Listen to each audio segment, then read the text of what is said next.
Good evening, this is Rashad Mitchell coming to you live from my YouTube channel as I continue on my part series. The week that was college football history review the 1964 college football season.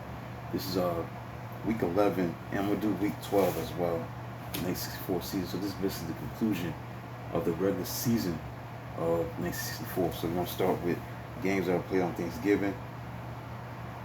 I don't know if games were played on Friday, but it's November 26th to the 28th. November 1964. So let's get into it. Thanksgiving, we had number 2 Alabama play Auburn, where Alabama beat Auburn 21-14 in Birmingham, making one big play after another. Alabama fired up Auburn, despite being outgained 301 yards to 245 yards. Still, Tigers held modest 7-6 lead. In the second quarter on halfback Tucker Frederickson touchdown. On second half kickoff, Houston Tide halfback Ray Ogden swept 107 yards. At the second half, kickoff for game's last lead changed at 14-7. So Auburn battled back, but was stopped at 1 yard line. Later, Tigers lost fumble at Bama 23-yard line with 8 minutes left. Alabama fullback Steve Bowman next dash 52 yards up middle, and quarterback Joe Namath registered 21-7 lead. 21-7 lead with 23-yard field goal. Pass to end, Ray Perkins, future pro coach. Auburn narrowed it with 1:10 to go as Jimmy Seidel switched from quarterback to halfback mid-year to protect his bad shoulder. Caught 16-yard touchdown pass from quarterback Tom Bryant. On the same Thanksgiving Day, Texas beat Texas A&M 26-7. Number 5 Texas beat Texas A&M 26-7 as Alabama, number 2 team in the country, beat Auburn 21-14. Now, number 5 Texas beat Texas A&M 26-7. Texas won game somewhat easily, but revved up Aggies fans won the yelling contest as described by writer Roy Edwards in Dallas Morning News. Texas quarterback Marvin Christianick stepped away from the ball a dozen times the better to appreciate the steady roar from the Aggie student section in the south portion of the east stands. Longhorns, presumably quiet but highly rambunctious defense, completely shut down Texas A&M to tune of 5 yards in the second half. This came on heels of Aggies having pounded their way for 88 yards in 18 plays in the last half minute of the second quarter. Long drive had resulted in fullback Joe Weiss 2-yard touchdown plunge that tied it at 7-7.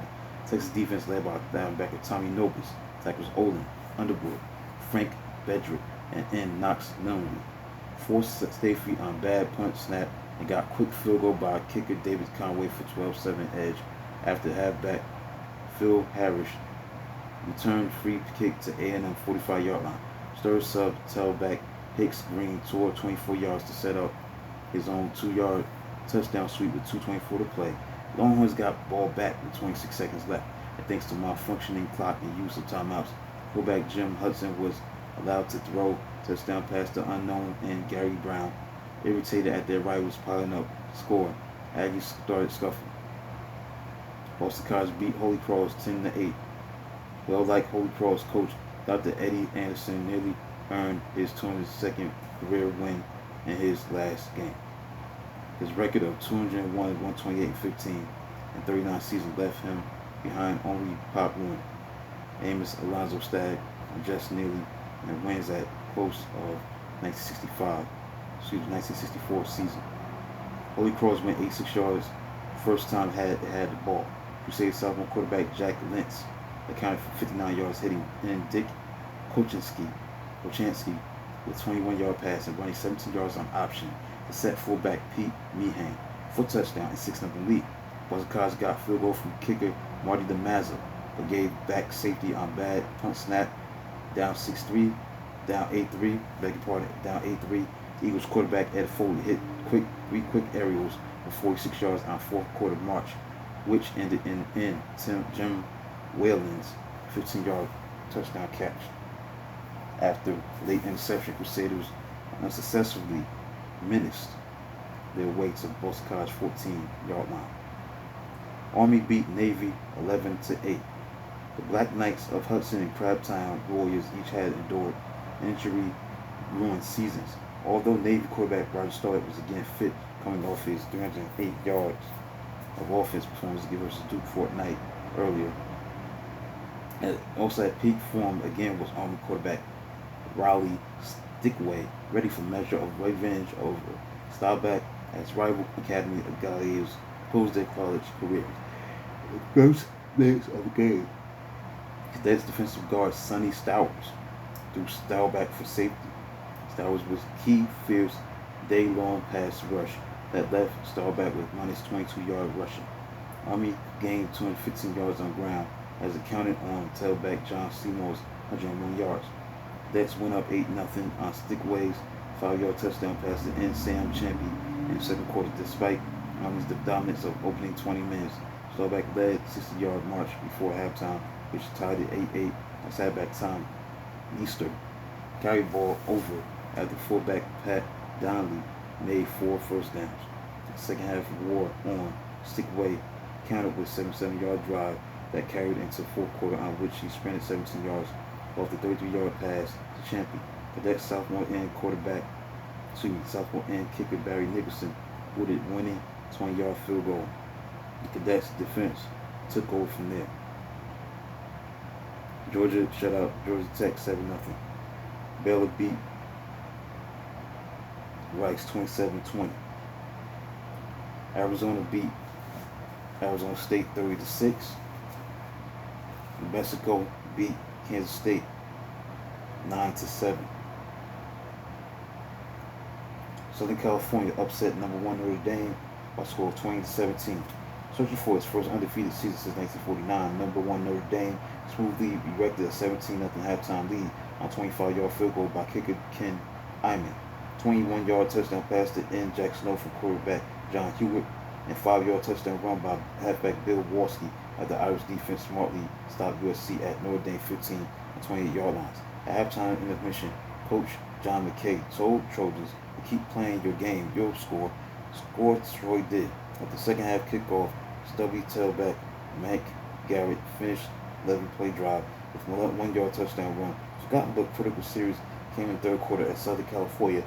Halted play God with defensive lineman John Lockwood's former recovery at Troy's 9-yard line. Soon, however, Notre Dame nearly put verdict away. But holding penalty near Georgia's goal line nullified its touchdown early in fourth quarter. Hewitt missed 2 passes from 15-yard line to help ruin that threat. USC quarterback Craig Fortig soon fired a 23-yard touchdown to Swift and Fred Hill to trim margin to 17-13. With 2 seconds of the play, the Trojans started drive at Irish 40-yard line, so Fortig hit Hill for 23 yards to Notre Dame's 17-yard line. The fourth down soon arrived after Hill's diving catch in the end zone was ruled out of bounds. Fortig found halfback Rob Sherman cutting to post to outleap defensive back Tony Carey for winning touchdown with 1:35 to play. Notre Dame coach Ara Parseghian, his team's dramatic turnaround to undefeated season, so close at hand, hid his face behind arms he threw around his head in bitter anguish. Let's look at the week that was for week 11 for November 26th to November 28th, 1964. Here's the AP poll as of November 30th. Alabama was number 1, followed by number 2 Arkansas, number 3 Notre Dame, number 4 Michigan, number 5 Texas, number 6 Nebraska, 7 Louisiana State, number 8 Oregon State, number 9 Ohio State, and number 10 Southern California. December 5th, 1964. This is week 12. This is the conclusion of the 1964 college football season. We had 2 games that stood out. We had Florida upsetting number 7 Louisiana State. Florida beating number 7 Louisiana State 20-6. Now postponed from October 3rd by Hurricane Hilda. Game called LSU in pre-Super Bowl stumble. Florida had not scored on Tigers since 1960, but forced 5 turnovers to buoy its assault. On bitter cold night in Bayou, Gators decided to start senior quarterback Tom Shannon in favor of effective sophomore quarterback Steve Spurrier, who had mild ankle sprain. Gators struck first on a methodical 80-yard drive, mostly on clever option runs by Shannon. March was finished by Florida fullback Graham McKill's short touchdown plunge set up by Shannon's jump pass to end Charles Casey's 2-yard line. LSU end kicker Doug Moreau booted first of his field goals of 205 and 32 yards. Next, Florida quarterback Spurrier came off the bench to hit halfback Jack Harper with a touchdown pass in the second quarter. Harper cinched it at 26 on 20-yard touchdown catch from halfback Alan Trammell on fake field goal in third quarter. Years later, Gators halfback Larry Dupree told author Peter Goldenbach and Go Gators that we made the Super Bowl committee look very bad. A small consolation to Bengals, who wound up fifth in the SEC with conference stat titles for fullback Don Schwab, who had 136 yards rushing on 19 carries, who came from fourth place to overtake Kentucky's Roger Bird for SEC rushing crown, and Moreau, with 73 points, gave him two more than Alabama's David Ray. And finally, Mississippi State beat Mississippi 20-17. Chilly day saw Mississippi State end 18 years of disappointment by beating favorite Ole Miss. Guard kicker Justin Cannell was Bulldogs' scoring ace, nailing 48-yard field goal at second quarter, expired for 6-3 halftime edge. The Rooms led 13-3 well into the fourth quarter. The Swift halfback Marcus Rhoden scored on a 15-yard pass catch on last play of third quarter. Ole Miss quarterback Jim Weatherly, idled since halftime with bruised ribs, drove Rebels with 11-yard pass, 15-yard sweep until hard tackled by State. Center linebacker Pat Watson sent him back to the sideline. So quarterback Jimmy Heidel took over in time for 10-yard touchdown. Swing pass to tailback Mike Dennis with 5:38 to go. Trailing 13-10, Ole Miss forced punt, but Heidel was stymied by Mississippi State defensive tackle Brady Bolton's 15-yard sack. A banged up Weatherly returned, but threw interceptions to Mississippi State halfback defensive back Dan Bland, who provided game's crucial play, 37-yard interception return to the Ole Miss 6-yard line. Fullback Hoyle Granger battered over for touchdown and 2010 lead for Bulldogs. Slender Rebels wingback Doug Cunningham gave home folks late thrill with an 80-yard kickoff touchdown return. However, it was not enough. Now that concludes a look at the regular season of 1964, the games that were played on November 26th to the 28th, 1964, and December 5th, 1964. That was week 12. Now it looks like the conference standings, 1964, the Ivy League, Princeton was 7-0. Atlantic Coast, North Carolina State was 5-2. They won that conference. Southern Conference went to West Virginia. They were 5-0. Southeastern Conference went to Alabama. They were 8-0. Big Ten Conference went to Michigan. They had a 6-1 record. Mid-American Conference went to Bowling Green. They won that conference. The Big 8 was in favor of Nebraska. They were 6-1. Missouri Valley, Cincinnati, they were 4-0. The Southwest Conference was won by Arkansas. They were 7-0. Western Athletic was a tie, a three-way tie, 3-1. From Utah, New Mexico, and Arizona, they were 3-1. And it was a tie between Oregon State and Southern California for the AAWU. So that concludes look at the regular season and conference standings. Tomorrow I'll do the 1964 bowl games. I'll save that for tomorrow to conclude the whole season. I'll go over the stats and who won the Heisman and all the awards that an All-American team and consistent All-American players that represented the 1964 season. So that's it. That concludes the look at everything that I did as far as the conclusion of the regular season of 1964 and conference standings. Please like and subscribe to the channel. Do a video to Smack 2 tomorrow. Until then, talk to you tomorrow.